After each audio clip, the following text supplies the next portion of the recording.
আচ্ছা, তো আমাদের কতক্ষণ পর্যন্ত ছিল আমাদের মানে এই অধ্যায়টা আসলে এখন তথ্য করে শুরু করিনি, একটু আইডিয়া দিচ্ছিলাম, তাই তো বলছিলাম যে ইলেকট্রোকেমিস্ট্রি মানে এর আগে অনেক কিছু জানা লাগবে, সেগুলো জানাই না, তার মাঝে অনেক কিছু ছিল। ঠিক আছে, তার মাঝে সবচেয়ে ইম্পর্টেন্ট যেটা সেটা হচ্ছে সবল তড়িৎ বিশ্লেষণ আর দুর্বল তড়িৎ বিশ্লেষণ।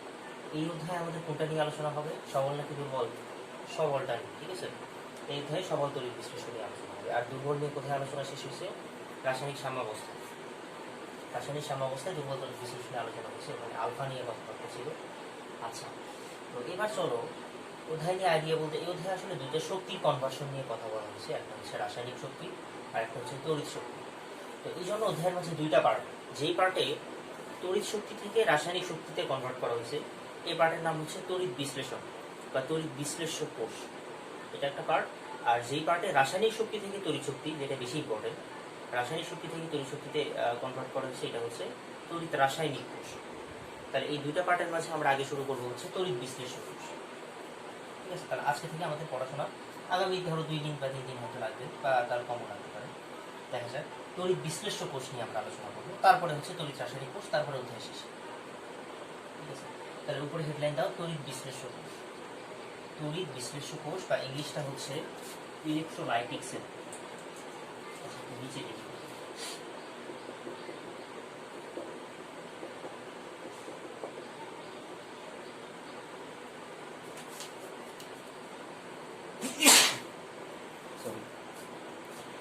আচ্ছা, তাহলে আমাদের ইলেকট্রোলাইটিক সেল। আজকে একটু মনোযোগ দিও, আইডিয়াটা আসলো কি হবে, মনোযোগ দিও। আচ্ছা শোনো, ফার্স্ট কথা শোনো, আসলে সবকিছু ফিজিক্স থেকে আসছে, মানে না এটা বলা অবশ্য ঠিক না সবকিছু ফিজিক্স থেকে, বাট আসলে কেমিস্ট্রির বেশিরভাগ তো মানে experiment related, practical related, but প্র্যাকটিক্যালের আইডিয়া তুমি পাও কই থেকে? ফিজিক্স থেকে আসে, বুঝছো? প্র্যাকটিক্যাল করার ধরনটা আসলে ফিজিক্স থেকে আসে। কেমিক্যাল রিয়াকশনগুলো আলাদা কথা, রিয়াকশনের কথাবার্তা বলতেছি না, বাট অন্য যে কোনো কেমিক্যাল এক্সপেরিমেন্ট এগুলো আসলে ফিজিক্সের ধারণা ইউজ করেই করা। ইলেকট্রোলাইটিক্সের এই ধারণাটা আসলে বলতে গেলে আমাদের আগে ফিজিক্সের স্থির তড়িৎ জানা লাগবে। আচ্ছা, স্থির তড়িতে কি হয়, ধরো তুমি একটা ধাতব পাত নিছো, ধাতব পাত মানে এই যে এরকম, ধরো এই যে আমাদের এই বই, ঠিক আছে, এই যে তোমাদের বই কেমিস্ট্রি ফার্স্ট পেপার, তো এই যে এই বইটাই মনে হচ্ছে কি একটা ধাতব পাত, এরকম একটা পাত লাগবে, এই যে এরকম হচ্ছে একটা আয়তাকার পাত, আয়তাকার ধাতব পাত। আবার এরকম দুইটা পাত, ঠিক আছে, এরকম দুইটা পাতের কথা চিন্তা করো, যে দুইটা কি হচ্ছে পাশাপাশি আছে, এখানে একটা আছে এখানে একটা আছে, ঠিক আছে, দুইটা আয়তাকার ধাতব পাত। সেই ধাতব পাতের আমরা জাস্ট একটা প্রস্থচ্ছেদ নিয়েছি, ঠিক আছে, এই যে এখানে এখানে তো ধাতব পাত আঁকানো যাচ্ছে না, আমরা এখানে আচ্ছা ধরো না হয় কষ্ট করে আঁকালাম, এই যে ধরো এটা একটা ধাতব পাত, এটা হচ্ছে আমাদের আরেকটা ধাতব, ঠিক আছে, আচ্ছা দুইটা ধাতব। তাহলে আমি যদি এদেরকে একটাকে পজিটিভ বানাইতে চাই আর একটাকে নেগেটিভ বানাইতে চাই, কি করা লাগবে? কি করা লাগবে? একটা ধাতব পাত থেকে ইলেকট্রন খুলে খুলে নিয়ে এসে আরেকটা ধাতব পাতে জমা দেওয়া। আসলে এই কাজটা করে, এই ধরো যে মনে আছে না, স্যার তো বলছিল কোষের ভিতরে একজন মানুষ বসে আছে, মনে আছে? আইডিয়া মনে আছে? স্যারের যদি কাজ করে থাকো, হ্যাঁ হ্যাঁ, কোষের ভিতরে একজন মানুষ বসে আছে, এই মানুষ কি করবে? এক দেয়াল থেকে ইলেকট্রন খুলে নিয়ে এসে আরেক দেয়ালে পাস করবে, এক দেয়াল থেকে ইলেকট্রন খুলে নিয়ে এসে আরেক দেয়ালে পাস করবে। এটাই আসলে ব্যাটারি, আসলে আসলে এই মানুষটাকে, মানুষটা আসলে রাসায়নিক শক্তি। আচ্ছা যাই হোক, এই কোষের ভিতরে কি হচ্ছে সেটা আমরা পরে বুঝি। আমরা আপাতত ধরে নিলাম যে ধরো একজন একটা কোষ বানানো আছে, এই ধরে নাও একটা কোষ বানানো আছে, ঠিক আছে, এই একটা কোষ বানানো আছে, ঠিক আছে, আমরা ধরে নিলাম যে একটা কোষ বানানো আছে। কোষের ভিতরে কি হচ্ছে, ওই মানুষটার কি আছে সেটা আমরা পরে দেখবো, ওটা হচ্ছে তড়িৎ রাসায়নিক কোষ। কিন্তু আমরা এখন কি করতেছি, ধরে নিচ্ছি ওই কোষটা বানানো আছে, হ্যাঁ, সেই কোষের কি হচ্ছে, এক প্রান্ত আমরা এই যে এখানে সংযুক্ত করে দিলাম আর এক প্রান্ত এই পাশে সংযুক্ত করে দিলাম। তাহলে কোষের যে প্রান্তটা পজিটিভ, এই পজিটিভ প্রান্তের সাথে যে পাতটা আছে সেই পাতটা এখন পজিটিভ হয়ে যাবে, আর যেটা নেগেটিভ সেই নেগেটিভ প্রান্তের সাথে যে ধাতব পাত আছে সেটা এখন পুরোপুরি নেগেটিভ হয়ে যাবে, বুঝছো তো? এটা তো স্বাভাবিক কথা। কিন্তু কোষের ভিতরে যে মানুষ আছে তার কাজকর্ম কিন্তু এখন বাদ দিলাম, আমরা ধরে নিচ্ছি একটা কোষ বানানো আছে আগে থেকে, কোষের ভিতরে কাজ পড়ে। আচ্ছা, এটা তো মানব সবাই। আচ্ছা, আর আমরা কি জানি যে পজিটিভ থেকে নেগেটিভের দিকে এখানে তড়িৎ ক্ষেত্র তৈরি হয়, কারণ যেহেতু দুইটা পাত পাশাপাশি আছে, তাহলে হ্যাঁ এই পাশ থেকে এই পাশে কি হচ্ছে তড়িৎ ক্ষেত্র, পজিটিভ থেকে নেগেটিভে তড়িৎ ক্ষেত্র তৈরি হয়, এটা জানো। এবং বলতে গেলে এটা আসলে একটা ক্যাপাসিটর, বলতে গেলে যে যেই পাতটা পজিটিভ আর নেগেটিভ যদি দুটাকে পাশাপাশি দেখো, এটা আসলে কি একটা, বলতে গেলে মোটামুটি এটা একটি ক্যাপাসিটর টাইপ কাজ করতেছে, চার্জ ধরে আছে, ঠিক আছে। আচ্ছা,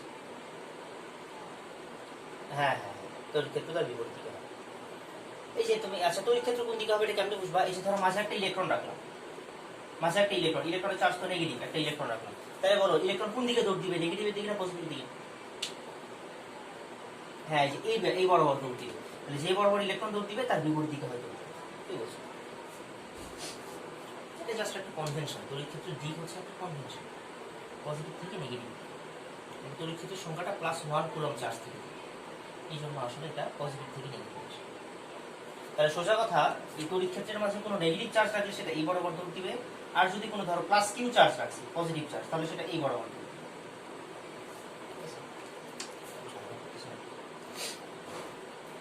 এটা তো জানা কথা আগের জিনিস। আচ্ছা এবার একটু আইডিয়া ডেভেলপ করো। ধরো আমাদের চার্জ তো অনেক ধরনের হইতে পারে, বাট আসলে চার্জ তোমার কেমিস্ট্রিতে চার্জ মানে কি? এই আয়ন, কেমিস্ট্রিতে চার্জ মানে হচ্ছে আয়ন। ধরো এবার এই -q +q এসব নাই, ধরে নাও একটা সোডিয়াম আয়ন আছে, এই ধরে নাও কি হচ্ছে সোডিয়াম ক্লোরাইড, এই সোডিয়াম ক্লোরাইড মানে কি সোডিয়াম আয়ন, আর তার সাথে আয়নিক বন্ধনে কি আছে ক্লোরাইড আয়ন, এই দুইটা আয়ন, এদের মাঝে যে একটা দড়ি আছে, দড়ির নাম কি আয়নিক বন্ধন। তাহলে এইবার যদি এই একটা ধরো সোডিয়াম ক্লোরাইডের অণুকে এখানে রাখছো, তাহলে এই পজিটিভ চার্জটা কি হচ্ছে এই নেগেটিভের দিকে আকর্ষিত হবে, আর ক্লোরাইড আয়নটা কি পজিটিভ দিকে আকর্ষিত হবে। এই মাঝের এই দড়ি ছিঁড়ে কি হবে, এটা এদিকে দৌড় মারবে, এটা এদিকে দৌড় মারবে, এই যে হয়ে গেল কাহিনী শেষ। আগে কি ছিল, এই তড়িৎ শক্তি থেকে কি পাইলাম, দুই জায়গায় দুইটা পদার্থ পাইলাম না। এই পজিটিভ পাতে কি এসে জমা হবে, ক্লোরাইড আয়নগুলো এসে জমা হবে, আর নেগেটিভ পাতে সোডিয়াম আয়নগুলো এসে জমা হবে। তার মানে কি হচ্ছে, আমরা দুইটা রাসায়নিক পদার্থ পাইলাম আলাদা আলাদা, এই যে হয়ে গেল তড়িৎ শক্তি থেকে রাসায়নিক শক্তি। এটাই তড়িৎ বিশ্লেষণের কাছে, এটাই আসলে তড়িৎ বিশ্লেষণের কাছে, যে আমাদের একটা তড়িৎ ক্ষেত্র ক্রিয়েট করে একটা পদার্থের মাঝে থেকে দুইটা মৌল আলাদা করে, এটা আসলে বেসিক তড়িৎ। বুঝছো? এই আইডিয়া কিছুটা পাইছো তো? আচ্ছা কিন্তু এবার শোনো, আসলে কি হয় আমি বলি, তো সোডিয়াম ক্লোরাইডকে তো এমনি এখানে রাখতে পারো না। তুমি কিভাবে একটা এটা কি হাত দিয়ে ঢুকাই দিবা, সোডিয়াম ক্লোরাইড গুঁড়া হবে এখানে দিবা, সেটা তো হবে না। এই জন্য কি করা লাগবে, আবার আরেকটা কাহিনী আছে, এই মাঝে দিয়ে আণবিক বন্ধনটা অনেক স্ট্রং হয়। তুমি যদি কোনোভাবে এটা এই সোডিয়াম ক্লোরাইডকে মাঝে রাখতেও পারো, তো তাও কি হচ্ছে, মানে এই মাঝের এই দড়ি ছিঁড়ে যে দুই পাশে চলে যাবে, এটা হয় না আসলে, কারণ মাঝে আণবিক বন্ধনটা স্ট্রং হয়। তাহলে এই আণবিক বন্ধনকে আগে থেকেই দুর্বল করার প্রসেস কি? হ্যাঁ এটা ইয়া করো, দ্রবীভূত করো, পানির মধ্যে নাও বা গলিত অবস্থায় নাও, এই গলিত বা দ্রবীভূত অবস্থায়। এই তার মানে এখানে আসলে একটা পাত্র লাগবে, এই একটা পাত্র লাগবে, সেই পাত্রের মাঝে এরকম দুইটা পাত ডুবাই দিব, একটা পাতের সাথে ব্যাটারি পজিটিভ একটা নেগেটিভ, আর এটা এই পুরোটা এটা আসলে কি হচ্ছে, একটা লবণের দ্রবণ নেওয়া লাগবে। এই জন্য একটা লবণের যদি দ্রবণ নাও, তাহলে পানির অণুগুলো আগে থেকেই সোডিয়াম আর ক্লোরাইডের মাঝে দড়িকে কিছুটা হালকা করে দেবে, হাইড্রেশন এনথালপির কারণে। পরশু আগে দ্রাব্যতার মাঝে পরশু, তাহলে কি হচ্ছে, এই পানি তুমি যদি লবণ নাও বা গলিত অবস্থা নাও, তাহলে আগে থেকে সোডিয়াম আর ক্লোরাইড আয়নগুলো এই আয়নিক বন্ধন কি অনেক অনেক কমে যাবে, তখন জাস্ট কি হচ্ছে দুইটা পজিটিভ আর নেগেটিভ আয়ন ফ্রি হয়ে যাবে, দুইটা দুই দিকে ইজিলি চলে যাবে। তাহলে এটাই আসলে বেসিক। তাহলে আমরা এখন থেকে কি করব, এই একটা পাত্র নিব, ধরো আমরা যদি ধরো সোডিয়াম ক্লোরাইড না দিয়ে ধরো আমরা বললাম যে অন্য যে কোনো আয়ন, যে mx হচ্ছে একটা যৌগ, এই যৌগের মাঝে এমটা পজিটিভ এক্সটা নেগেটিভ। তাহলে এই যৌগের যদি তড়িৎ বিশ্লেষণ করতে চাই কি করা লাগবে, হ্যাঁ আগে এই যে একটা পাত্রের মাঝে দুইটা পাত বসাবো, দুইটা ধাতব পাত, একটাকে ব্যাটারি পজিটিভ আর একটাকে নেগেটিভের সাথে যুক্ত করবো, তখন এদের মাঝে একটা তড়িৎ ক্ষেত্র তৈরি হয়ে যাবে। হ্যাঁ এখন কি হচ্ছে, এই যে এই দ্রবণের মাঝে কি দিবা, এই যে mx এই যৌগটা দিয়ে দিবা, এমটা হবে পজিটিভ এক্সটা হবে নেগেটিভ, ঠিক আছে। হ্যাঁ তারপরে কি হচ্ছে, ব্যাটারি পজিটিভের সাথে যেটা সেটা পজিটিভ পাত, নেগেটিভের সাথে যেটা সেটা নেগেটিভ পাত, তাহলে এই পজিটিভটা দৌড় দিবে নেগেটিভের দিকে, নেগেটিভটা দৌড় দিবে পজিটিভের দিকে, শেষ কাহিনী। এটাই তড়িৎ বিশ্লেষণ। এনার্জি পাচ্ছে কিভাবে, মানে এই যে মাঝে তড়িৎ ক্ষেত্র তৈরি হয়েছে, ও আচ্ছা এই কেমিক্যাল এনার্জি মানে কেমিক্যাল মানে কি বলবো এলিমেন্ট, কেমিক্যাল এলিমেন্টটাই কেমিক্যাল এনার্জি, কেমিক্যাল এনার্জি মানে কেমিক্যাল এলিমেন্ট। হ্যাঁ বলো, দুই ভাবেই ভাবতে পারো, আসলে তো এটাই কেমিক্যাল এলিমেন্ট। তুমি কেমিক্যাল এলিমেন্ট কখন পাও, এই যে আসলে কি ছিল, তুমি এখানে এনার্জি দিয়েই তো এই দুটাকে আলাদা করলে, তাহলে যখন আবার যদি একত্রিত হয় তাহলে তুমি এনার্জিটা আবার ব্যাক পাবে না। বুঝছো, আমি একটু বলি, তোমার ওই যে তুমি এই ক্লাসটা করছো নাকি আমি জানি না, আয়নিক বন্ধন কিভাবে তৈরি হয়, একটা সোডিয়াম আয়ন ক্লোরাইড আয়ন অসীম থেকে আস্তে আস্তে কাছে আসে, যে পরিমাণ শক্তি বের হয়েছে এটা হচ্ছে ল্যাটিস শক্তি, তো সেই শক্তিটাই তো তুমি এখন দিলা, দিয়ে এই দুটাকে আলাদা করলাম, তাহলে যদি আমার কখনো এরা এক হয়ে যায়, ওই শক্তিটা আমার ব্যাক পাবো। বুঝছো? এই জন্য আমি বলি কেমিক্যাল এনার্জি মানে হচ্ছে কেমিক্যাল এলিমেন্ট। তোমার কাছে 20 গ্রাম সোডিয়াম আছে, 20 গ্রাম ক্লোরিন আছে, এটা একটা কেমিক্যাল এনার্জি, এটাকে তুমি অনেক কাজে লাগাতে পারো, আবার এখান থেকে এনার্জি ব্যাক পাবো। বুঝছো? কেমিক্যাল এনার্জি মানে আসলে কেমিক্যাল এলিমেন্ট। তাহলে আসলে আমরা এখন থেকে কি করবো, যে হয় কোনো একটা যৌগের দ্রবীভূত অবস্থা নিব অথবা গলিত অবস্থা নিব। নেওয়ার পরে ওই যৌগের মাঝে কি হচ্ছে, যে ওই দ্রবণের মাঝে দুইটা এরকম পাত দিয়ে দিব, একটাকে পজিটিভ আর একটাকে নেগেটিভের সাথে কানেক্ট করবো, কাহিনী শেষ। এটাই তড়িৎ বিশ্লেষণ। যারা এতক্ষণ কি শিখলাম, তড়িৎ বিশ্লেষণের বেস, তড়িৎ বিশ্লেষণের বেসিক জিনিসপত্র। আর আমরা যদি বলি যে এই জায়গায় এই তড়িৎ বিশ্লেষ্য পদার্থ হিসেবে কাকে কাকে নিতে পারবা, শুধুমাত্র সবল তড়িৎ বিশ্লেষ্যকে নেওয়া যাবে। এই জন্য গতদিন পড়াশোনা, কারা কারা সবল তড়িৎ বিশ্লেষ্য গতদিন পড়াশোনা। এই জায়গায় তড়িৎ বিশ্লেষ্য পদার্থ হিসেবে শুধুমাত্র যারা সবল তড়িৎ বিশ্লেষ্য তাদের, হয় সবল লবণ, নাহলে সবল অ্যাসিড, নাহলে সবল। আচ্ছা, আর তোমাদের সবচেয়ে বেশি কোনটা নিয়ে কাজ করছে? একটা সবল লবণ নিয়ে কাজ করছে, সেটা হচ্ছে সোডিয়াম ক্লোরাইড। তোমাদের বই একটা লবণ নিয়েই কাজ করছে, আর অন্য কোথাও যাবে না, শুধু সোডিয়াম ক্লোরাইড নিয়ে কাজ করছে। তাহলে এবার চলো, আচ্ছা একটু নামকরণ শিখি। তাহলে এখন শোনো, নামকরণ হচ্ছে যে এই যে আমরা যেটা আঁকছি, এটার নাম হচ্ছে আমাদের ইলেকট্রোলাইটিক সেল, এটাকে তড়িৎ বিশ্লেষ্য কোষ বলে। ঠিক আছে, এটাকেই বলে হচ্ছে তড়িৎ বিশ্লেষ্য কোষ। আর এই জায়গায় যে দুটা ধাতব পাত নিয়েছে, এদেরকে বলে তড়িৎদ্বার বা ইলেকট্রোড। ঠিক আছে, এই দুইটা ধাতব পাত, এদের নাম হচ্ছে তড়িৎদ্বার, তড়িৎদ্বার বা ইংলিশ হচ্ছে ইলেকট্রোড। ঠিক আছে, এটাও একটা তড়িৎদ্বার বা ইলেকট্রোড। ঠিক আছে, এটাও একটা ইলেকট্রোড।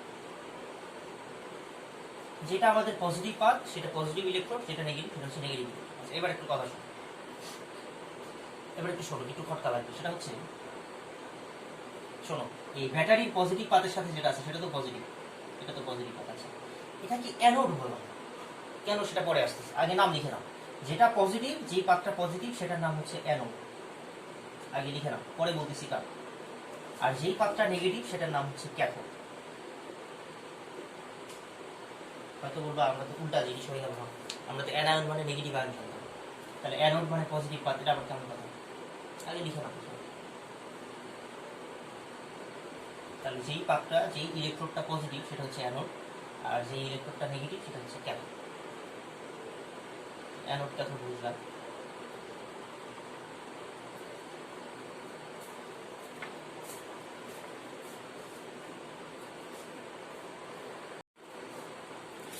এই এখানে সবল তড়িৎ বিশ্লেষ্য ছাড়া দুর্বল তড়িৎ বিশ্লেষ্য ইউজ করলে কি হবে? এই যেমন ধরো দুর্বল তড়িৎ বিশ্লেষ্য হাইড্রোজেন, এখানে হাইড্রোজেন ইউজ করছো, তা হাইড্রোজেনের মাঝে পজিটিভ নেগেটিভ প্রান্ত কোথায়? দৌড়াবে কেমনে? হাইড্রোজেনের মাঝে পজিটিভ নেগেটিভ প্রান্ত কোথায়? এটা তো কি অপোলার জিনিস, এখানে কোনো প্রান্তই নাই, এটা একটা কি সংযোজী যৌগ, এটাও পজিটিভ না এটাও নেগেটিভ না, তাহলে এটা যেমন আছে এমনি থাকবে। আমাদের তো উদ্দেশ্য বিশ্লেষণ করা, একটা আরেক দিকে আরেকটা আরেক দিকে দৌড় দেওয়া লাগে, দৌড়াবে কেন? উইক ইলেকট্রোলাইট গুলো বিয়োজিত হয় না, সরি হ্যাঁ হ্যাঁ হ্যাঁ, উইক ইলেকট্রোলাইট গুলো বিয়োজিত হয়।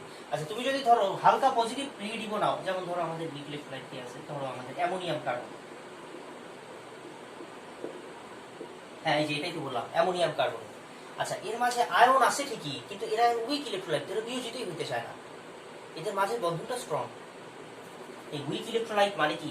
যেটা আমাদের দ্রবণে কম পরিমাণ বিয়োজিত হয়। তুমি যদি এখানে সোডিয়াম ক্লোরাইড নাও, এটা পানির মধ্যে একদম অলমোস্ট 100% সোডিয়াম আয়ন হয়ে যাবে, অলমোস্ট 100% ক্যালসিয়াম ক্লোরাইড আয়ন হয়ে যাবে। যখন আয়নে পার্থক্য হয়ে যাবে তখন কি হচ্ছে, একটা একদিকে আরেকটা আরেকদিকে যাবে। বাট এটা তো বিয়োজিতই হইতে চায় না, এটার এই পজিটিভ প্রান্তটা উইক, অনেক নেগেটিভ প্রান্তটা অনেক উইক, হইলেও খুবই খুবই অল্প পরিমাণে হবে। ধরো 100টার মধ্যে 2টা অনু যাবে। ওহো, ইলেকট্রিসিটি চলে গেছে। আচ্ছা, এই যাই হোক, এই হিজরতের কনসেপ্ট আবার হচ্ছে সমস্যা মানে বললে ভাববে কি তুমি কি জঙ্গি, এসব অবশ্য ভয় পেয়েও লাভ নাই, বলবে। আচ্ছা যাই হোক, বলবি। আচ্ছা শোনো, আচ্ছা কথা হচ্ছে, আচ্ছা তড়িৎ বিশ্লেষণ করতে এটি বুঝলাম। তাহলে এখন আসলে চলো আমরা যে কোনো একটা মানে প্র্যাকটিক্যাল যেটা করা হয়, যেমন সোডিয়াম ক্লোরাইড, এটা তড়িৎ বিশ্লেষণ দিয়ে শুরু করি, ঠিক আছে? সোডিয়াম ক্লোরাইড এর তড়িৎ বিশ্লেষণ, গলিত সোডিয়াম ক্লোরাইড, এটা সবচেয়ে ইজি। দেখো গলিত সোডিয়াম ক্লোরাইডের তড়িৎ বিশ্লেষণ, গলিত সোডিয়াম ক্লোরাইডের, এটা সবচেয়ে ইজিটা তড়িৎ বিশ্লেষণ। আচ্ছা কি হবে তাহলে, চলো আমরা একইভাবে কি করবো। আচ্ছা আর তার আগে বলবো গলিত সোডিয়াম ক্লোরাইড আসলে মানে কি। আচ্ছা এটা মানে হচ্ছে, ধরো আমরা এই যে একটা পাত্রের মাঝে লবণ নিছি, পুরোটাই লবণ, এই পর্যন্ত একদম লবণ দিয়ে ভর্তি করছিলাম, ঠিক আছে? এটা কিন্তু কি কঠিন লবণ, এই গুঁড়া গুঁড়া লবণ নিছো তুমি, এটা তুমি খাও, ঠিক আছে? এই গুঁড়া লবণ নিছো এর মাঝে, তারপরে তাপ দিয়ে এটাকে কি করছো, গলায় দিছো, তাপ দিয়ে একদম এই পুরো মানে কঠিন লবণটা একদম তরল লবণ হয়ে গেছে, সোজা কথা। এটাই হচ্ছে গলিত লবণ। গলিত মানে এর মাঝে কিন্তু পানি নাই, এর মাঝে কিন্তু কোনো পানি নাই, পুরোটাই লবণ কিন্তু গলানো, এই হচ্ছে কথা। তারপরে কি করছো, হ্যাঁ এই যে যখন সবগুলোই গলে গেছে, পুরোটা গলার পরে, হ্যাঁ তারপরে এর মাঝে কি দুইটা পাত দিয়ে দিচ্ছে, দুইটা ধাতব পাত। আচ্ছা আরেকটা কথা, এই ধাতব পাত দেখবে অনেক বই কি করছে, এই দ্রবণ থেকে বাইরে বের করে দিচ্ছে। এই দ্রবণের মাঝে হচ্ছে এইটুকু, এই ধাতব পাতের যে পা কিছু ঠ্যাং, এই ঠ্যাং কি হচ্ছে দ্রবণের মাঝে অল্প, ঠ্যাং হচ্ছে বাইরের দিকে দিচ্ছে, মাথা দ্রবণের মাঝে অল্প কিন্তু কি হচ্ছে বাইরের দিকে, এটা কিন্তু হবে। তাহলে তড়িৎ ক্ষেত্র কতটুকু তৈরি হবে বলো তো, এই যে এইটুকু জায়গা তড়িৎ ক্ষেত্র তৈরি হবে, তাহলে কি হচ্ছে এই যে এইটুকু লবণের তৈরি দিচ্ছেন, বাকিগুলো কি ফাঁকা পড়ে। কিন্তু এটা করা যায় না, আমাদের কি হচ্ছে পুরো একদম এই ধাতব পাত্রটাকে, খালি একটু মাথা বের হয়ে থাকবে যেন তার লাগানো যায়, মোটামুটি পুরো ধাতব পাত্রটাকে একদম পানির মধ্যে, সরি দ্রবণের মাঝে ডুবাই দেওয়া লাগবে, এবং দুইটাকে একদম এই প্রান্তের দিকে, এই যে আমাদের পাত্রের প্রান্তের দিকে নেওয়া লাগবে, দুইটাকে দূরে দূরে নেওয়া লাগবে। কারণ যদি তুমি এখানে নাও, এই যে এখানে যদি দুইটা নাও, তাহলে কি হচ্ছে যে এই পাশের লবণগুলোতে তো কোনো তড়িৎ ক্ষেত্র নাই, তড়িৎ ক্ষেত্র তো এইটুকু জায়গার মধ্যে শুনে, এই জন্য পাত দুটাকে একদম পাত্রের প্রান্তে একদম কি হচ্ছে লাগাই দেওয়া লাগবে পাত্রের সাথে, হ্যাঁ এই একদম প্রান্তের দিকে, একদম প্রান্তের দিকে। আর কি হচ্ছে এটা দ্রবণ থেকে কি হচ্ছে একটু বের হয়ে থাকবে, অনেক বেশি না, আর এদিকে থাকবে উচ্চ কাহিনী এরকম। আচ্ছা তারপরে এর মাঝে এখন সোডিয়াম ক্লোরাইড আছে, একটা হচ্ছে সোডিয়াম আয়ন আর একটা ক্লোরাইড আয়ন। যেহেতু এটা আমাদের যে মানে মোটামুটি কি 100% বিশ্লেষিত হয়, তাহলে এই যে আমরা যদি গলা মানে গলিত অবস্থায় নিচ্ছি, তাহলে বলা যায় যে বেশিরভাগ সোডিয়াম আয়ন ক্লোরাইড আয়ন এখন আয়নিত অবস্থায় আছে। তারপরে কি হবে, তড়িৎ ক্ষেত্র তৈরি হয়ে গেছে, তৈরি হওয়ার পর এই যে আমাদের যেটা পজিটিভ প্রান্তের সাথে এই পাতটা হয়ে গেছে পজিটিভ, যেটা নেগেটিভ প্রান্তের সাথে এই পাতটা হয়ে গেছে নেগেটিভ। তাহলে যেহেতু ক্লোরাইড আয়ন এটা নেগেটিভের দিকে দৌড়াবে, সোডিয়াম আয়ন পজিটিভ করে এটা, সরি হ্যাঁ ক্লোরাইড আয়ন নেগেটিভ করে পজিটিভের দিকে দৌড়াবে, আর এটা পজিটিভ করে নেগেটিভের দিকে দৌড়াবে। আচ্ছা এইবার আসো বলো, পজিটিভ প্রান্তটাকে আমরা কি বলছিলাম, অ্যানোড, আর এটাকে বলছিলাম ক্যাথোড। আচ্ছা অ্যানোডে আসলে কি হবে, অ্যানোডে কি হবে আসলে, আচ্ছা অ্যানোডে কি হবে, ক্লোরাইড আয়ন কি গিয়ে বসে থাকবে। আচ্ছা আমাকে বলো তো এই পাতে কিসের কমতি আছে, পজিটিভ এটা কেন হয়েছে, ইলেকট্রন কম আছে, এই পাতে ইলেকট্রনের কমতি আছে। তাহলে ক্লোরাইড আর এর গায়ে গিয়ে কি খালি ইলেকট্রন বসে থাকবে, তা কিন্তু না, কারণ ক্লোরাইড আয়নের আবার একটা ইলেকট্রন বেশি আছে, ওই যে অষ্টক থেকে কি হয়েছে মানে সরি কি বললাম, সোডিয়াম আয়ন থেকে একটা ইলেকট্রন যে নিয়ে আসছিল, তাহলে ক্লোরাইড আয়নের যেহেতু একটা ইলেকট্রন বেশি আছে, আবার এরও ইলেকট্রন চাচ্ছে, পাত্রাও ইলেকট্রন চাচ্ছে, তার মানে সোজা কথা ব্যাপারটা এরকম, ক্লোরাইড আয়ন ওই পাতে গিয়ে একটা ইলেকট্রন ছেড়ে দিবি, পাত্রের ইলেকট্রন দিয়ে নিবি, পজিটিভ পাত যেহেতু। আচ্ছা কিন্তু ক্লোরিন তো আবার কি হচ্ছে, এমনি তো ক্লোরিন থাকে না, আসলে বিক্রিয়াটা এরকম ঠিক হইল না, কারণ ক্লোরিন তো এমনি থাকে না, একটা ক্লোরিন তুমি কোথায় মানে প্রোটিন তো পাবা না, ক্লোরিন তো অণু হিসেবে থাকে। এই জন্য আমরা একবারই বিক্রিয়াকে 2 দিয়ে গুণ করে এই যেটাকে ক্লোরিনের অণু হিসেবে লিখি, একবারই মানে বিক্রিয়ার 2 পাশে গুণ করে ক্লোরিনের অণু হিসেবে লিখি। এটা কি হচ্ছে গ্যাস ফর্ম করে, ক্লোরিনের অণু মানে স্বাভাবিক অবস্থাতে ক্লোরিন গ্যাস, এই পাত্রে গিয়ে কি হচ্ছে এখান থেকে আস্তে আস্তে বুদবুদ আকারে ক্লোরিনের গ্যাস হবে, ক্লোরিনের গ্যাস কি হচ্ছে যে এখান দিয়ে বের হয়ে। আচ্ছা এবার আসো ক্যাথোডে কি হচ্ছে। আচ্ছা তার আগে আরেকটা কথা বলি, আচ্ছা ক্যাথোড বিক্রিয়া, ক্যাথোড বিক্রিয়া কি হচ্ছে, সোডিয়াম আয়ন গেছে, তাহলে একই কথা, সোডিয়াম আয়ন যেহেতু পজিটিভ আর এই পাত্রটা নেগেটিভ হয়ে আছে, নেগেটিভ কেন হচ্ছে, কারণ তার কাছে বহুত ইলেকট্রন, আর সোডিয়াম আয়ন যেহেতু পজিটিভ তার মানে সেই ইলেকট্রন চাই, তাহলে এই জন্য কি হচ্ছে এই পাত থেকে একটা করে ইলেকট্রন সোডিয়াম নিয়ে, তাহলে সোডিয়াম আয়ন পাতের কাছে গেল, ধাতব পাত ইলেকট্রনের কাছে গিয়ে একটা ইলেকট্রন গ্রহণ করল।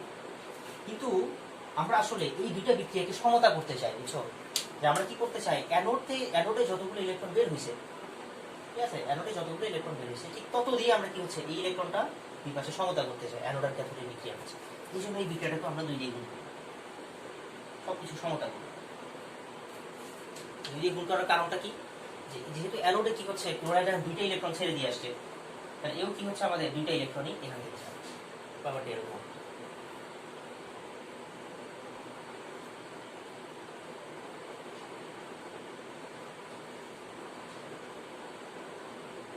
তাহলে আমি পুরো প্রসেসটা আবার বলতেছি। ক্লোরাইড আয়ন দিয়ে ইলেকট্রন ছাড়লো এই পাতে, এই পাতটা ইলেকট্রন নিয়ে নিল, এটা যেহেতু পজিটিভ পাত। আচ্ছা, তাহলে এই আস্তে আস্তে কি হচ্ছে পজিটিভ থেকে নিউট্রাল হচ্ছে। আবার সোডিয়াম আয়ন যেহেতু আমাদের পজিটিভ, সে কি এই পাত থেকে ইলেকট্রন নিবে, এই পাতও আস্তে আস্তে নিউট্রাল হচ্ছে, এই পাতও আস্তে আস্তে নিউট্রাল হচ্ছে। আচ্ছা, আর এই পাতের সাথে যুক্ত আছে কি ব্যাটারি, কিন্তু তার মানে ব্যাটারি আস্তে আস্তে কি, ব্যাটারি আস্তে আস্তে ডিসচার্জ হচ্ছে, ব্যাটারি আস্তে আস্তে ডিসচার্জ হচ্ছে, আস্তে আস্তে ডিসচার্জ। কারণ এই প্রসেস তো সারা জীবন ধরে চলবে না, যখন এই দুইটা পাত বা ব্যাটারি কি হচ্ছে নিউট্রাল হওয়া শেষ হয়ে যাবে, তখনই কি এই প্রসেস শেষ, সারা জীবন ধরে চলবে। তাহলে এই হচ্ছে দুইটা বিক্রিয়া, অ্যানোড আর ক্যাথোড। আচ্ছা, এখন একটা কথা হচ্ছে অ্যানোড আর ক্যাথোড কেন বলা হয়, কেন অ্যানোড আর ক্যাথোড, কেন পজিটিভটা কেন বলা হয়? আচ্ছা, আসলে এটা একটা কনভেনশন, যে সংজ্ঞা, ক্যানোডের সংজ্ঞাটা এমনি দেওয়া হয়। অ্যানোডের সংজ্ঞা হচ্ছে, এটা একটা সংজ্ঞা, কি সংজ্ঞা, যে তড়িৎ দ্বারে জারণ হয়, অ্যানোডের সংজ্ঞা। এখন এটা করার কিছু না, এটাই সংজ্ঞা, উপরে দেখা যাবে না। আচ্ছা আচ্ছা, প্রত্যেকটা দিন আমি এই জিনিসটা ভুলে যাই, যে আমার স্ট্যাম্প মনে থাকে না। তাহলে অ্যানোডের সংজ্ঞা হচ্ছে যে তড়িৎ দ্বারে জারণ তাকে অ্যানোড, এটাই যে তড়িৎ দ্বারে জারণ। ক্যাথোডের সংজ্ঞা হচ্ছে যে তড়িৎ দ্বারে বিজারণ।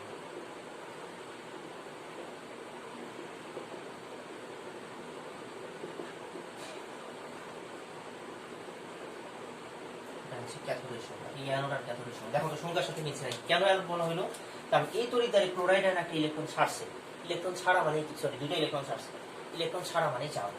তাহলে এই তড়িৎ দ্বারে জারণ হয়েছে বলে এই তড়িৎ দ্বারটাকে আমরা অ্যানোড বলছি। আর ওই যে ক্যাথোডে কি হয়েছে, সোডিয়াম আয়ন ক্যাথোড থেকে একটা ইলেকট্রন নিয়ে নিছে, এখানে বিজারণ হয়েছে, এই জন্য এই তড়িৎ দ্বার কি ক্যাথোড হয়েছে। অ্যানোড ক্যাথোড বলাটা এই কারণে না যে পজিটিভ নেগেটিভ, এটা আসলে সংজ্ঞা না। সংজ্ঞা হচ্ছে যেখানে জারণ ঘটে এটা অ্যানোড, যেখানে বিজারণ ঘটে এটা ক্যাথোড। তবে একটা কথা হচ্ছে, তুমি দুইটা মিলে নেট রিঅ্যাকশন লিখতে পারো। অনেক সময় বলবে যে দুইটা বিক্রিয়া থেকে নেট রিঅ্যাকশন লেখা, মানে দুইটা বিক্রিয়াকে যোগ করে লেখা, বলবে নেট রিঅ্যাকশন লেখা। হ্যাঁ, নেট রিঅ্যাকশন কি হবে, দুইটাকে যোগ করে দিবা, দুইটা বিক্রিয়া যোগ করে দেখো, দুই পাশ থেকে ইলেকট্রন ইলেকট্রন কাটা যাবে, একই পাশে দুই পাশে আছে। তাহলে ক্লোরাইড আয়ন আর সোডিয়াম আয়ন, তাহলে দুইটা ক্লোরাইড আয়ন প্লাস হচ্ছে দুইটা সোডিয়াম আয়ন যোগ করলে কি হচ্ছে, এখানে আছে ক্লোরিন গ্যাস আর তার সাথে দুইটা সোডিয়াম। আচ্ছা, সোডিয়াম কিন্তু কঠিন, এটা ধাতু, ঠিক আছে, সোডিয়াম সরি। এটা হচ্ছে নেট রিঅ্যাকশন। তাহলে তোমাকে যদি কোশ্চেন করে যে এই প্রসেসে কয় মোল সোডিয়াম ক্লোরাইডের তড়িৎ বিশ্লেষণ হয়েছে, কবে অ্যান্সার কি আসবে, এই প্রসেসে কয় মোল সোডিয়াম ক্লোরাইড তড়িৎ বিশ্লেষণ হয়েছে, অ্যান্সার হচ্ছে 2 মোল। এই যে দেখো, দুইটা সোডিয়াম আয়ন দুইটা ক্লোরাইড আয়ন কই থেকে আসছে, 2 অণু সোডিয়াম ক্লোরাইড থেকেই তো আসছে। তাহলে আসলে এই প্রসেসটা যদি একবার ঘোরে তাহলে 2 মোল সোডিয়াম ক্লোরাইডের তড়িৎ বিশ্লেষণ। এটা মাথায় রাখবে, লিখে নিই। আবার এরকম কোশ্চেন করতে পারে, দেখো আমি বলি, আবার শোনো, কোশ্চেনগুলো লিখে নিই। বলবে যে ক্যাথোডে 1 মোল সোডিয়াম ধাতু তৈরি হতে, ক্যাথোডে 1 মোল সোডিয়াম ধাতু তৈরি হতে কত মোল ইলেকট্রন লাগে, বলো। 1 মোল, কিন্তু হ্যাঁ, কারণ কি হচ্ছে 2 মোল ইলেকট্রন হলে কি হয়, 2 মোল সোডিয়াম, তাহলে কি হচ্ছে 1 এর জন্য 1 লাগবে। আবার বলবে ক্যাথোডে 1 মোল ক্লোরিন গ্যাস, সরি অ্যানোডে 1 মোল ক্লোরিন গ্যাস তৈরি হতে কত মোল ইলেকট্রন লাগে,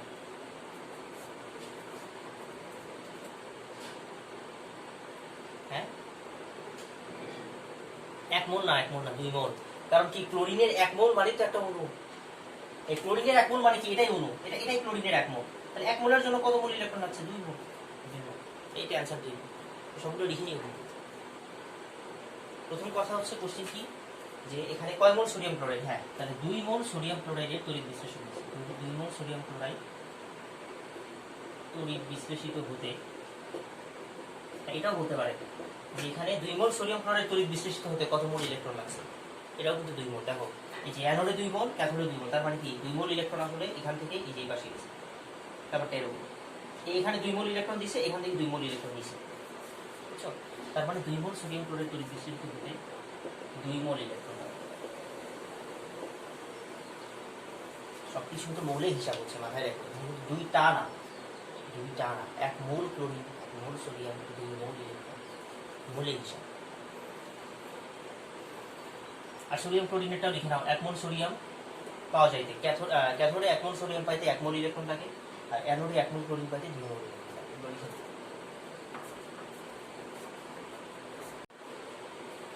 আচ্ছা, কথা হচ্ছে এবার গণিতে সোডিয়াম ক্লোরাইডের তড়িৎ বিশ্লেষণ শিখলাম। এবার হচ্ছে কয়েকটা একটু যেমন খালি কি সোডিয়াম ক্লোরাইড আসতে পারে না, অনেক কিছু আসতে পারে। যেমন ধরো তোমাকে দিল ধরো ক্যালসিয়াম সালফেট, আচ্ছা ক্যালসিয়াম নর্মালি দিই, ক্যালসিয়াম ক্লোরাইড দিলাম বা ক্যালসিয়াম ব্রোমাইড দিলাম, তাহলে একই জিনিস কিন্তু একবার না হয় লিখে রাখবো। গণিত ক্যালসিয়াম ব্রোমাইডের তড়িৎ বিশ্লেষণ, ঠিক আছে? ক্যালসিয়াম ব্রোমাইড দিলাম CaCl, তখন কি করবা? হ্যাঁ, কোনো কিছুই না, জাস্ট কি হচ্ছে এই জায়গা তোমরা একটু লিখে নাও, তোমরা একটু আরেকবার ছবিটা আঁকাও। ক্যালসিয়াম ব্রোমাইড, তখন এখানে কি আছে? ক্যালসিয়াম ধাতু আছে, এই যে আমাদের calcium ion Ca2+, calcium ion আর ব্রোমাইড আয়ন আছে Br-। তাহলে ক্যালসিয়াম আয়ন পজিটিভ, সেটা নেগেটিভের দিকে যাবে, নেগেটিভটা পজিটিভের দিকে যাবে, ঠিক আছে? তাহলে এবার বলো অ্যানোড বিক্রিয়া কি হবে? এবার ব্রোমিন যেহেতু গেছে, তাহলে ব্রোমিন আমাদের ইলেকট্রন ছাড়বে, Br-, এটা হয়ে যাবে Br+। আর ব্রোমিন তো কি হচ্ছে, অণু হইলে দুইটা লাগে, অণু হইতে দুইটা ব্রোমিন লাগে,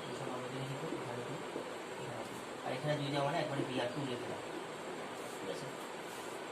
আচ্ছা, আর ক্যাথোড বিক্রিয়া কি হচ্ছে? এবার আছে আমাদের ক্যালসিয়াম আয়ন, তাহলে সেম জিনিস, এই জায়গায় থাকবে ক্যালসিয়াম Ca2+, এই আমাদের ওই দুটো ইলেকট্রন নিয়ে হয়ে যাবে ক্যালসিয়ামের ভাগ, এই তো এই কি করবো, হ্যাঁ ক্যালসিয়াম, এই তো কাহিনী।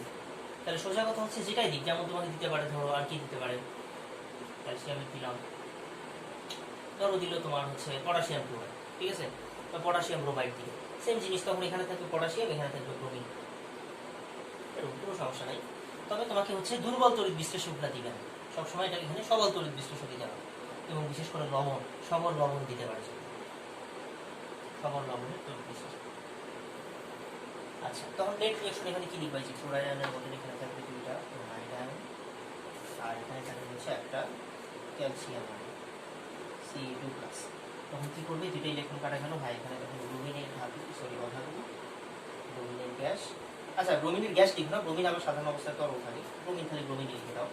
আচ্ছা, আর এখানে কি হচ্ছে? ক্যালসিয়াম, ঠিক আছে? এর স্টেট এতটা ইম্পর্টেন্ট না, স্টেট ওখানে দেখাই যায় আসলে, বুঝছো? স্টেট এতটা ইম্পর্টেন্ট না, স্টেট লিখলে হবে না। আচ্ছা, তাহলে এরকম যে কোনো কিছু, ঠিক আছে? আচ্ছা, এখানে যেমন কোশ্চেন করতে পারে 1 মোল ক্যালসিয়াম, 1 মোল ক্যালসিয়াম তৈরি হতে ক্যাথোডে 1 মোল ক্যালসিয়াম তৈরি হতে কয় মোল ইলেকট্রন লাগে? 2 মোল। তারপরে বলবে 1 মোল ব্রোমিন তৈরি হতে কয় মোল ইলেকট্রন লাগে? 2 মোল, ঠিক আছে? অথবা বলবে এখানে মোট কয় মোল ক্যালসিয়াম ব্রোমাইডের তড়িৎ বিশ্লেষণ হয়েছে, বলো তো কয় মোল ক্যালসিয়াম ব্রোমাইড?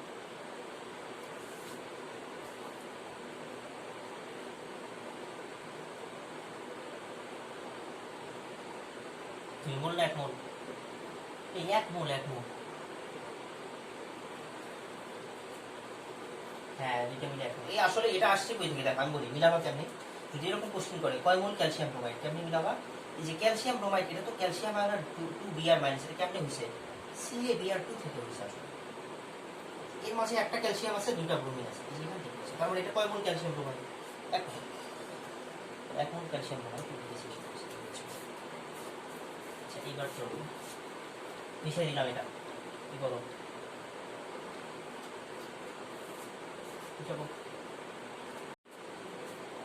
আচ্ছা, সবারই কি একই অবস্থা নাকি? ঝাপসা হচ্ছে?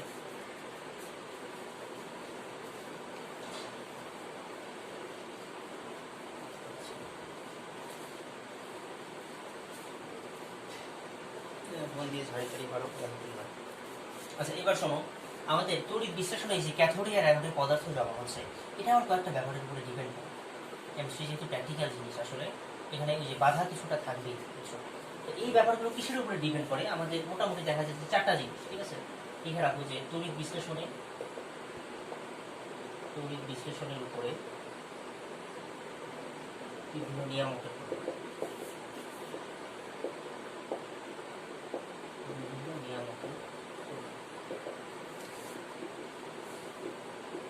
কেমনে হবে? কি কি নিয়ামক আছে? 1 নাম্বার হচ্ছে যে কিছুক্ষণ আগে দেখলাম সোডিয়াম ক্লোরাইড দিলে কি পাও? সোডিয়াম আর ক্লোরিন। ক্যালসিয়াম ব্রোমাইড দিলে কি পাও? ক্যালসিয়াম আর ক্লোরিন। তার মানে তড়িৎ বিশ্লেষ্য পদার্থ আলাদা আলাদা হইলে প্রাপ্ত পদার্থ আলাদা। এটা লিখে নেওয়া একটা তড়িৎ বিশ্লেষ্য পদার্থ যদি আলাদা হয় তাহলে প্রাপ্ত পদার্থ, এটা নর্মাল। তড়িৎ বিশ্লেষ্য পদার্থ আলাদা হইলে ক্যাথোড এবং অ্যানোডে প্রাপ্ত পদার্থ আলাদা। ক্যাথোড এবং অ্যানোডে প্রাপ্ত পদার্থ আলাদা। আচ্ছা, তাইলে আমরা, হ্যাঁ এটা তো জানার কথা, এটা কি বলবো। আচ্ছা, 2 নম্বর কথা একটু ইম্পর্টেন্ট। 2 নম্বর হচ্ছে, ধরো একটু শোনো আগে বুঝে নাও আমাকে। 2 নম্বর কথা আগে বুঝো। 2 নম্বর ব্যাপারটা হচ্ছে ঘনমাত্রা। আছে ঘনমাত্রা কেমন প্রভাব ফেলে? ধরো আমাদের এই যে 2টা পাত আছে, দিলাম বইয়ের মধ্যে করে দিলাম, বড় যাই হোক। আচ্ছা, এই পজিটিভ নেগেটিভ সব কিছু জানো। আচ্ছা, এখন ধরো আমাদের সোডিয়াম ক্লোরাইড তো আছেই, ধরো সোডিয়াম আয়ন। আচ্ছা, একটা আয়ন দিয়ে দেখা, নেগেটিভ আয়ন আমরা ধরো কথা বলতেছি, ঠিক আছে, একটা আয়ন দিয়ে দেখা। তাহলে সোডিয়াম আয়নও আছে, আবার ধরে নাও হাইড্রোজেন আয়নও আছে। ভালো করে শোনো, সোডিয়াম আয়নও আছে, আবার হাইড্রোজেন আয়নও আছে, 2টা আয়ন আছে। ধরো সোডিয়াম ক্লোরাইডের সাথে হাইড্রোজেন আয়ন কোথা থেকে আসবে? ধরো পানি থেকে, পানির মাঝে হাইড্রোজেন, বা ধরো কোনো অ্যাসিড থেকে, অ্যাসিডের মাঝে হাইড্রোজেন আয়ন আছে, এর মাঝে হালকা অ্যাসিড মিশাই দিচ্ছি, হাইড্রোজেন আয়ন আছে। তাহলে এবার কিন্তু 2টা পজিটিভই কি হচ্ছে? ক্যাথোডের দিকে দৌড়াবে। এই পজিটিভও ক্যাথোডে দৌড়াবে, এই পজিটিভও ক্যাথোডে দৌড়াবে। কিন্তু কোনটা বেশি প্রাধান্য পাবে বা কোনটা এখান থেকে বেশি পরিমাণ ইলেকট্রন নিতে পারবে? যেটার ঘনমাত্রা বেশি, এটা বেশি পরিমাণ। এই জন্য আমরা বলি যে ক্যাথোড এবং অ্যানোডের ক্ষেত্রে আসলে মানে ঘনমাত্রাটা ইম্পর্টেন্ট জিনিস, যে যার ঘনমাত্রা বেশি হবে সেই পদার্থটা ক্যাথোড এবং অ্যানোডে বেশি জমা হবে। এটা এই হবে। তাহলে 2 নম্বরটা হচ্ছে ঘনমাত্রা। নিজের ভাষায় দেখো, আমি আনন্দ বসে লিখব যে আসলে ঘনমাত্রা যার বেশি হবে সেই আয়নটা ক্যাথোড বা অ্যানোডে, আচ্ছা আয়ন লিখব না, সেই পদার্থের ক্যাথোড বা অ্যানোডে জমা হওয়ার প্রবণতা বেশি, ঠিক আছে। যার ঘনমাত্রা বেশি সেই পদার্থ ক্যাথোড বা অ্যানোডে জমা হওয়ার প্রবণতা বেশি। এই যে সোডিয়ামের চাইতে ধরো হাইড্রোজেন আয়ন যদি বেশি পরিমাণে থাকে তাহলে কি হচ্ছে? হাইড্রোজেন আয়নটা একে ঘিরে ফেলবে বেশি, ঠিক আছে। এর গায়ে কি হচ্ছে? হাইড্রোজেন বেশি জমা হবে, সোডিয়াম অল্প জমা হবে। তারপরে হাইড্রোজেনটা যেটা অল্প জমা হবে সেটা নিয়ে আবার কাজ করি না, আমরা মেজরটা নিয়ে কাজ করি। আচ্ছা, ঘনমাত্রা ব্যাপারটা বুঝলাম।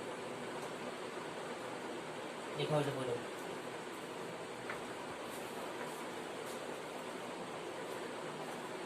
আচ্ছা, এরপরের কথা হচ্ছে 3 নম্বর কথা। 3 নম্বর কথা হইল, এটাও বেশি ইম্পর্টেন্ট। এর নাম হচ্ছে বিচারণ বিভব। আছে কি জিনিস? বিচারণ বিভব কি জিনিস? শোনো, ভালো করে শোনো, ভালো করে শোনো। ধরো আমাদের সোডিয়াম আর হাইড্রোজেন আয়ন দিই, ধরো। হ্যাঁ, এবার কি হয়েছে? তুমি এবার তো কোশ্চেন একটা করতেই পারো যে ঘনমাত্রা তাহলে যেটা বেশি সেটা যদি আমাদের বেশি যায়, তাহলে ধরো আমাদের 2টার ঘনমাত্রা প্রায় সমান, তখন কি হবে? 2টার ঘনমাত্রা প্রায় সমান, সোডিয়াম আয়ন হাইড্রোজেন আয়ন 2টাই ধরো সম পরিমাণ আছে, তাইলে এবার কোনটা বেশি যাবে? হ্যাঁ, তখন কোনটা বেশি যাবে জানো? যেটার ইলেকট্রন গ্রহণ করার প্রবণতা বেশি। যেমন ধরো হাইড্রোজেন আর কি হচ্ছে আমাদের, হাইড্রোজেন কি হচ্ছে? মোটামুটি ধাতু আর অধাতুর মাঝামাঝি একটা জিনিস হাইড্রোজেন। অনেক সময় ধাতুর মতো কাজ করে, অনেক সময় আসলে অধাতু, দ্বিতীয় হচ্ছে অনেক সময় ধাতুর মতো কাজ করে। কিন্তু সোডিয়াম তো পিওর একটা ধাতু, ঠিক আছে। তাহলে এদের মাঝে কার ইলেকট্রন গ্রহণ করার প্রবণতা বেশি এটা দেখা লাগবে। তখন কি হবে? আসলে আমি বলে দিই কার ইলেকট্রন, সোডিয়ামের ইলেকট্রন গ্রহণ করার প্রবণতা। এটা কেন করে বোঝাচ্ছে? আবার তো মেনে নাও যে সোডিয়ামের কি হচ্ছে? ইলেকট্রন গ্রহণ করার প্রবণতা বেশি। তাহলে যেটার প্রবণতা বেশি সেটা এখানে কি হচ্ছে? বেশি বেশি তাড়াতাড়ি যাবে, আর এটা কি একটু কম কম যাবে, কারণ প্রবণতা কম। এখন তো নেগেটিভ, এখান থেকে ইলেকট্রন গ্রহণ করবে। তাহলে বিজারণ বিভব ব্যাপারটা কি বোঝায়? যে যদি মোটামুটি ঘনমাত্রা সেম হয়ে যায়, অলমোস্ট সেম, ঘনমাত্রা যদি মোটামুটি সেম হয়ে যায়, তখন যেই আয়নের ইলেকট্রন গ্রহণ করার প্রবণতা বেশি সেই ক্যাথোডের দিকে বেশি যায়। এটা বিজারণ। যদি অনেক সময় কি হয়ে যাচ্ছে? ঘনমাত্রা অলমোস্ট সেম, একটু আলাদা হইতে পারে। ঘনমাত্রা যদি অলমোস্ট সেম হয়ে যায়, তখন যেই আয়নের ইলেকট্রন গ্রহণ করার প্রবণতা বেশি সেই আয়নটা ক্যাথোডে যায়। ক্যাথোড দিয়ে বোঝা যায়, দেখে নাও।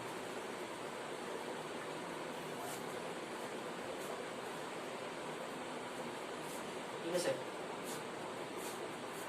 লেখা লাগবে, বেশি বেশি লেখা লাগবে। যে আয়নের কি হচ্ছে? ইলেকট্রন গ্রহণ করার প্রবণতা বেশি, সেটা ক্যাথোডের দিকে বেশি যায়। আর অ্যানোডের ক্ষেত্রে উল্টা কাহিনী। অ্যানোডে কি হচ্ছে? মানে ধরো আমাদের এখানে কি হচ্ছে? একটা এক্সাম্পল দিলাম, ধরো ক্লোরাইড আয়ন আছে, ধরো আমাদের ক্লোরাইড আয়ন আছে, আবার ধরো একটা আমাদের সালফেট আয়ন আছে, মনে করে নাও মাইনাস। তাহলে দেখা লাগবে দুইটার মাঝে কোনটার বিজারণ বিভব। এই অ্যানোডে কিন্তু জারণ হয়, তখন এই যে ক্যাথোডে দেখা লাগবে বিজারণ বিভব কার বেশি, আর অ্যানোডে দেখা লাগবে কার বিজারণ বিভব কম।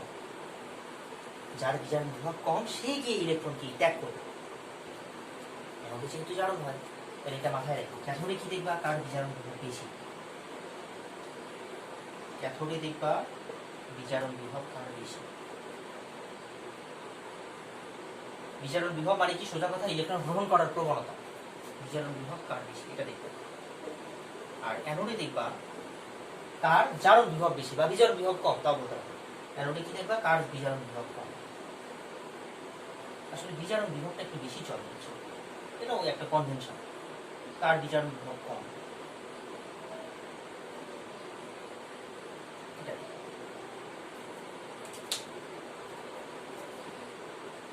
যেমন আমি বলে দিই, এই দুইটার মাঝে হচ্ছে ক্লোরাইড আয়নের বিজারণ বিভব কম, বেশিরভাগ ক্ষেত্রে ক্লোরাইড আয়নের বিজারণ, ক্লোরাইড আর সালফেট এটা বলে। এগুলো ক্যাপটে বুঝতে পরে বলতেছি। আচ্ছা, এগুলো লিখছো তো, নোট করছো, বিজারণ বিভব একটা ফ্যাক্ট আছে। আচ্ছা, লাস্ট ফ্যাক্টটা হচ্ছে 4 নাম্বার ফ্যাক্টটা হচ্ছে আমাদের, এটা মিশে নাকি আগে 4 নাম্বারটা শুরু করবো।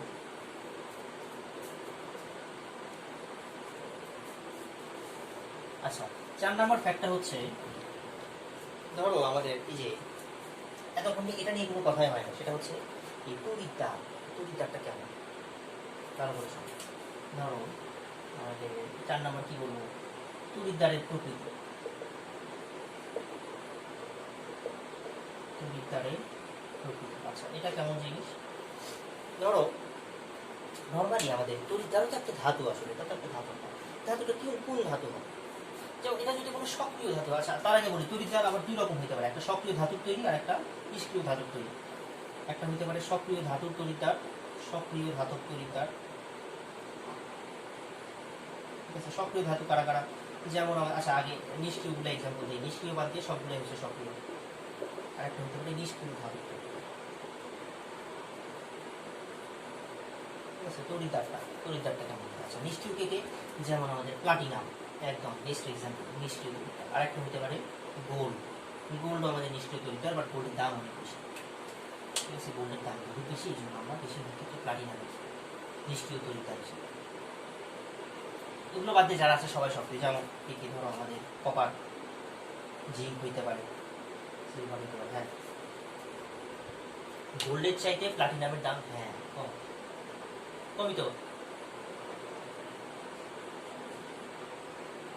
বলো কি এই হয়তো তাহলে ওর সাথে গোল্ড মিক্সড আপ আছে, এটা হতে পারে, ভিতরে হয়তো গোল্ড মিক্সড আছে, হ্যাঁ হাইব্রিড কিছু হতে পারে। না আমি যতদূর জানি প্লাটিনামের মনে হয় 100% শিওর না, তোমরা একটু দেখে নিও। তবে এটা ঠিক যে নর্মালি প্লাটিনামে ইউজ করা হয়, নাহলে তো গোল্ডের ইউজ করতো, গোল্ডের যদি কম হতো তাহলে তো গোল্ড ইউজ করতো। নর্মালি সব ক্ষেত্রে আসলে প্লাটিনামের তৈরিটা ইউজ করা হয়।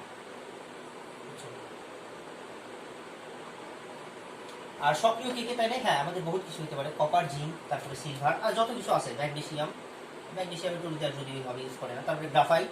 ও আচ্ছা আরেকটা কথা, সরি গ্রাফাইট নিষ্ক্রিয়, এই গ্রাফাইটও অনেক সময় ইউজ করা হয়, গ্রাফাইটও নিষ্ক্রিয় তৈরি করে, গ্রাফাইট, গ্রাফাইট, ঠিক আছে। এটাও মোটামুটি কি নিষ্ক্রিয় তৈরি করে। তার সক্রিয় মাঝে কে কে আছে, এই যে অ্যামালগাম, এটা খুব ইম্পর্টেন্ট, কপার, জিঙ্ক, সিলভার, তারপরে ম্যাগনেসিয়াম, অ্যামালগাম, পারদ, পারদ এইচটি, অ্যামালগাম, এগুলো সব হচ্ছে সক্রিয়। এখন ঝামেলা কি, দুটো আলাদা আলাদা করে কি হতে পারে, ঝামেলাটা হইল যে তড়িৎদ্বারটা কেমন সমর্থন।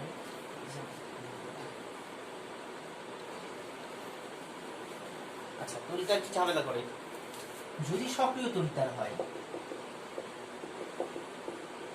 দেখে নাও সক্রিয় তড়িৎদ্বার হইলে লিখে নাও এ নিজেই বিক্রিয়ায় অংশগ্রহণ করে,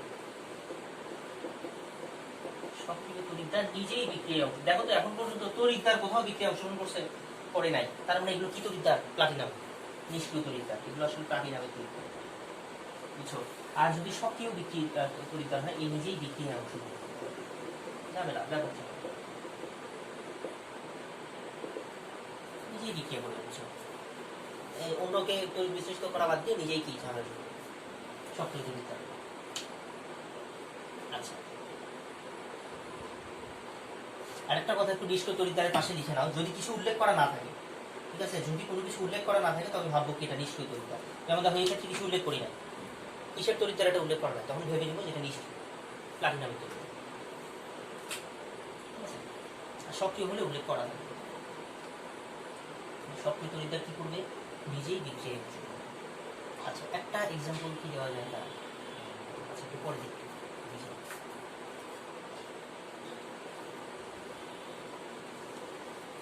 একটু পরে দেখি।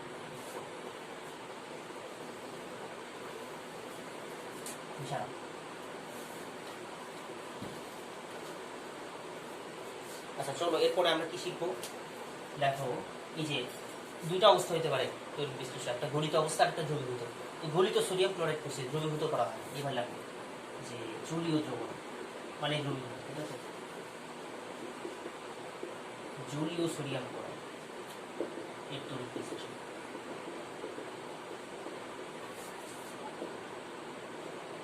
জলীয় সোডিয়াম ক্লোরাইডের তড়িৎ বিশ্লেষণ।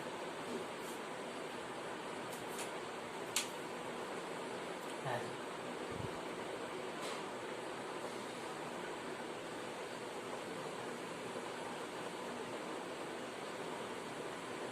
বুঝি না, ঘেমে যায় বলতে মানে পানি,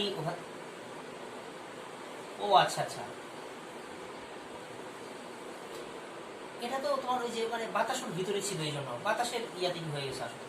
এটা গলিত কেমনে বলবা, যদি গরমের কারণে হয় তাহলে ঠিক আছে, যদি আসলেই গলে যায় গরমের কারণে তাহলে ঠিক আছে, কিন্তু যদি মানে বাতাসের, আসলে এটা গলিতই বলা যায়, কারণ গরমের জন্য হয়, পানিতে বাতাসে পানি খুব অল্প, এটা একটু বিশুদ্ধ করা খুবই অল্প। আর ওখানে তো কারেন্ট কই পাবো, তোমার তো একটা ব্যাটারি লাগবে, তড়িৎ বিশ্লেষণ ব্যাটারি না।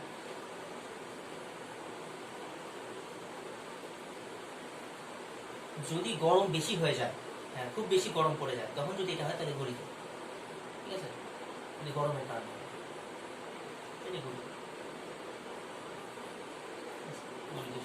যাই হোক, তুমি একটা কাজ করবা, যে তুমি কি করবা, যখন ওই যে লবণ গলে গেছে একটু মুখে দিয়ে দেখবা যে ওটা আসলে কি হচ্ছে, মানে যেটা তরল অংশ মুখে দিয়ে দেখবা, যদি কি হচ্ছে হ্যাঁ আমাদের খুব বেশি তোমার নুনটা লাগতেছে, তার মানে এটা কি লবণ। আচ্ছা চলো, এটা কি করবা এখন, সোডিয়াম ক্লোরাইড, তাহলে এবার জলীয় আছে, জলীয়। আচ্ছা আরেকটা কথা বলি, জলীয় আবার দুই ধরনের হতে পারে, তুমি অনেক বেশি সোডিয়াম ক্লোরাইড দিলে গাঢ় হয়ে যাবে, আর কম দিলে লঘু হবে। তোর আগে গাঢ়টা নিয়ে, এই গাঢ় জলীয় সোডিয়াম ক্লোরাইড, গাঢ় বলতে মোটামুটি 50% বেশি সোডিয়াম ক্লোরাইড থাকে, বুঝছো।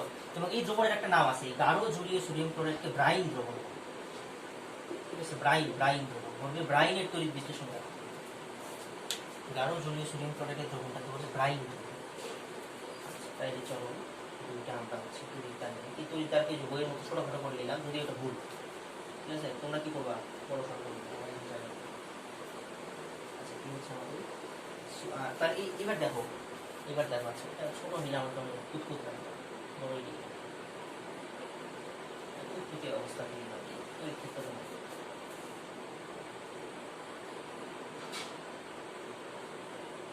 হ্যাঁ আচ্ছা, তাহলে কি হচ্ছে এই জায়গায় এবার কি কি আছে, আমাদের সোডিয়াম আয়ন আছে, ক্লোরাইড আয়ন আছে, আর কি কি আছে, পানির মধ্যে আবার দুইটা আয়ন আছে, পানিও কি যেহেতু খুব আমাদের অল্প পরিমাণ পোলার, তাহলে পানিও কি হচ্ছে খুব অল্প পরিমাণে আয়নিত হয়ে যাবে, হাইড্রোজেন আয়ন আর OH মাইনাস আয়ন। কিন্তু বলো কোনটা বেশি থাকবে, ঘনমাত্রা কার বেশি, গাঢ় জলীয় বলছে, তার মানে কি সোডিয়াম আয়ন আর ক্লোরাইড আয়ন পানির চেয়ে অনেক বেশি পরিমাণ আছে, ঠিক আছে, ঘনমাত্রা সোডিয়াম আয়ন আর ক্লোরাইড আয়ন অনেক বেশি, এদের অনেক কম, গাঢ় জলীয়। তাহলে এবার কথা হচ্ছে, তাহলে আমরা কি জানি, সবার আগে ঘনমাত্রা, তাহলে ঘনমাত্রা কোন দিকে যার বেশি সেই হচ্ছে ক্যাথোড আয়ন যাবে, তাহলে এটা পজিটিভ হইলে এটা পজিটিভ, পজিটিভটাকে আমরা বলি অ্যানোড, আর এই প্রান্তটা নেগেটিভ হইলে এটা নেগেটিভ, এই প্রান্তটার মানে হচ্ছে ক্যাথোড, পজিটিভ এটা হচ্ছে নেগেটিভ। তাহলে পজিটিভ আয়নগুলো আমাদের ক্যাথোডের দিকে যাবে, কিন্তু হাইড্রোজেন আয়ন কম পরিমাণ যাবে, আর ক্লোরাইড আয়ন আর OH মাইনাস অ্যানোডের দিকে যাবে, বাট OH আয়ন কম যাবে। তাহলে অ্যানোড বিক্রিয়া কি হবে, আগে সবসময় অ্যানোড বিক্রিয়া লিখতে হবে। আচ্ছা অ্যানোড বিক্রিয়া কি হবে, হ্যাঁ দুইটা আয়ন গেছে, Cl মাইনাস OH মাইনাস, কিন্তু বেশি কোনটা, Cl মাইনাসের ঘনমাত্রা বেশি, তাহলে Cl মাইনাস এবার ইলেকট্রন ত্যাগ করুন, হচ্ছে দুইবার লিখে আমরা। আর ক্যাথোড বিক্রিয়া কি হবে, মানে এখানে আমাদের দেখে গেছে সোডিয়াম আয়ন আর হাইড্রোজেন আয়ন, কিন্তু দুইটার মাঝে কার ঘনমাত্রা বেশি? Sodium ion. তাহলে সোডিয়াম আয়ন আবার ওই যে দুইটা ইলেকট্রন গ্রহণ করে দুইটা এই তো কাহিনী শেষ। যদি নেট রিঅ্যাকশন দেখতে হলে আগের মতোই নেট রিঅ্যাকশন কি হচ্ছে, এখানে দুইটা ক্লোরাইড আয়ন প্লাস দুইটা সোডিয়াম আয়ন, এটা মিলে বানাইছি ক্লোরিন আর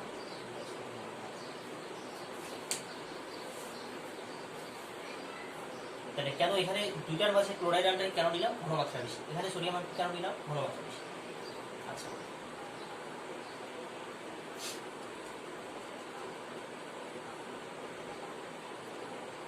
একটা কথা একটু মাথায় রাখবে, আমি বলছি আমার এক্সপিরিয়েন্স থেকে বলতেছি। আসলে আসলে এই ঘনমাত্রা ব্যাপারটা অ্যানোডে বেশি প্রভাব ফেলে, এটা লিখে নাও সবসময়। এই ঘনমাত্রা কম বাড়ার যে কাহিনী, এটা অ্যানোডে বেশি প্রভাব ফেলে, আর বিজারণ বিভব ব্যাপারটা ক্যাথোডে বেশি প্রভাব ফেলে, এটা লিখে নাও। ওই যে যেখানে ক্যাথোড অ্যানোড আর ঘনমাত্রার বিজারণ বিভবের পয়েন্ট লিখছো ওর পাশে লিখো যে ঘনমাত্রা এটা অ্যানোডে বেশি প্রভাব ফেলে আর তোমার বিজারণ বিভব এটা ক্যাথোডে বেশি প্রভাব ফেলে, এটা লিখে নাও। এটা আমার নিজের এক্সপিরিয়েন্স থেকে বলতেছি।